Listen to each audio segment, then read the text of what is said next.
On est chez 3D iScan avec l'ami Richard qui nous reçoit. Salut mon cher Richard. Bonjour. Passionné d'archéologie et de Riopelle. On y revient dans un moment, mais encore plus parce que passionné du monde, on va le dire artistique au sens large, parce que c'est de l'art, l'archéologie, quelque part. Ouais, on est des artistes cartésiens, je dirais. Cartésien. Ouais. Et c'est vieux comme la Terre, Mathusalem diront certains, mais c'est dire à quel point, surtout en ville, on a littéralement des villes sous la ville que l'on connaît. Et ça, c'est une passion qui est venue te chercher très jeune, j'imagine. Ouais. Ce désir-là de découvrir qu'est-ce qu'il y avait avant, à l'époque. Ouais, en fait, la base de mes études ont vraiment été axées sur l'histoire puis l'archéologie. Pour en vivre, j'ai décidé d'en faire quelque chose de numérique, d'aller vraiment pousser sur les technologies. Ça fait que c'est un peu de ça qu'on va parler, je pense, aujourd'hui. Absolument. Fait que j'ai même inventé mon titre d'archéomaticien, donc d'archéologue spécialisé en géomatique. Donc vraiment quelqu'un qui s'intéresse aux nouvelles technologies liées à l'histoire. C'est un beau titre. Fallait y penser. L'as-tu fait breveter ton titre? Pas encore, mais il est rendu dans les études de deuxième cycle en Europe. Pour vrai? C'est reconnu maintenant. Là, les archéomaticiens sont reconnus. Ça sonne très bien. Merci. Hein? Ça sonne très bien. Mais là, ne s'arrête pas le travail. Le travail ne fait que commencer. On a beau avoir un beau titre. Et là, je veux que tu me parles justement de ton apport, justement. Le côté numérisation, comment on s'y prend? Parce que, et on remonte à quelle année à peu près? Parce que les technologies ont avancé dans la danse et se sont lancées dans cette belle danse-là récemment, on va le dire. En fait, dans les 20 dernières années, là, c'est devenu commercial, je dirais. Là, donc, depuis le début des années 2000 environ. Chez iScan, notre créneau, c'est de documenter le passé au présent pour le futur. Donc, on utilise une gamme de technologies, de scan 3D, de photogrammétrie, de drones pour aller chercher des documents, des bâtiments, de la documentation sur des bâtiments ou des sites existants pour en faire des plans 2D, des modèles 3D, du monitoring de déformation qui va servir de façon multidisciplinaire à des professionnels qui ont à œuvrer dans le domaine de l'immobilier ou du bâtiment, principalement. D'accord. Parce que ça a de la valeur ajoutée aussi en muséologie ou en mise en valeur de sites archéologiques, là, c'est ce qu'on parlait tantôt. Ben oui, sans doute. doute. À la base, il faut capter l'information qui est visible, qui existe. Donc ça, c'est notre force, documenter le passé dans ses conditions actuelles, au présent, pour offrir des services multidisciplinaires pour le futur. Donc, transformer un bâtiment, le restaurer, le réaménager, l'agrandir.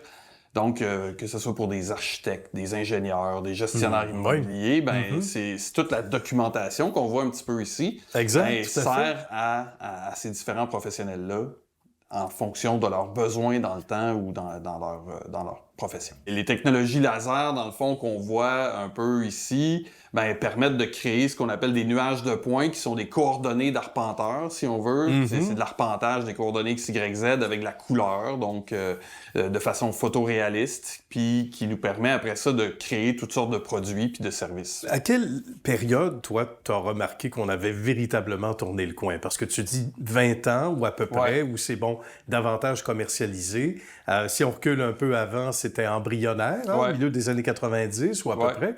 Mais à quel moment as-tu senti, il y a combien de temps à peu près? Moi, je dirais que ça fait peut-être une quinzaine d'années que je pense que les technologies ont commencé à prendre le virage, puis c'est devenu vraiment commercial ou accepté dans le milieu des professionnels là, depuis 5, 6, 7 ans. Là. Donc c'est quand même assez récent. Oui, parce qu'ici, on réussit à faire vivre 16 personnes à temps plein, puis on travaille sur plus d'une centaine de projets par année.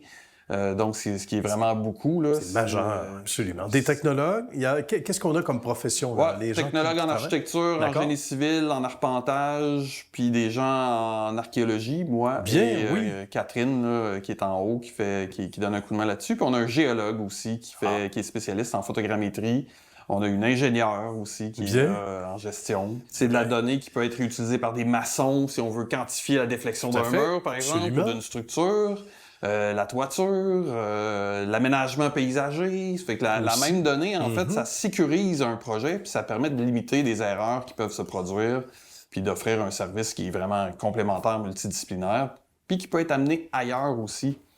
Ça fait qu'avec les années, on a appris que le contrôle qualité de l'information qui est fournie est primordial pour les différents professionnels parce que souvent, on va être en amont d'un processus Donc, quand on fait un relevé d'arpentage d'un hôpital pour sa transformation, mais ça va devenir la base pour les plans et devis, puis ça va devenir la base pour l'entrepreneur général, puis ça va devenir les documents de référence pour les gestionnaires immobiliers. Ben voilà, donc, quand on arrive en amont d'un processus avec des professionnels comme ça, il faut absolument être comme eux, finalement. Oui, absolument. Oui, tout à fait. Un service de qualité, puis répondre aux besoins. Parce que ça devient de la base pas mal du travail aussi. Hein? C'est de là où tout part. Là. Donc, effectivement. Ça doit être très valorisant, justement, hein? D'abord, comme patron aussi, de faire travailler autant de gens, mais de passer devant certains édifices en disant « Hey, on a travaillé là-dessus. » C'est ce que j'allais dire. Ah, ça doit être touchant. Une des notions qui est la plus valorisante pour nous, c'est de se promener dans des grandes villes puis de dire on a aidé ici, on a aidé ici, on a été utile ici, on a servi ici. Puis là, les gens ont pu faire des projets de transformation avec des données de plus grande qualité, avec plus de précision, dans des meilleurs délais, en évitant un paquet d'erreurs. Ben oui, justement. Et on reconnaît certaines structures. À ta droite, l'oratoire Saint-Joseph, vu de l'intérieur. Oui, parce qu'ils veulent donner accès au dôme intérieur pour les visiteurs dans le futur. Ça fait que, bien. On le voit pas, mais l'entredôme, c'est l'équivalent d'un édifice de 6 étages environ.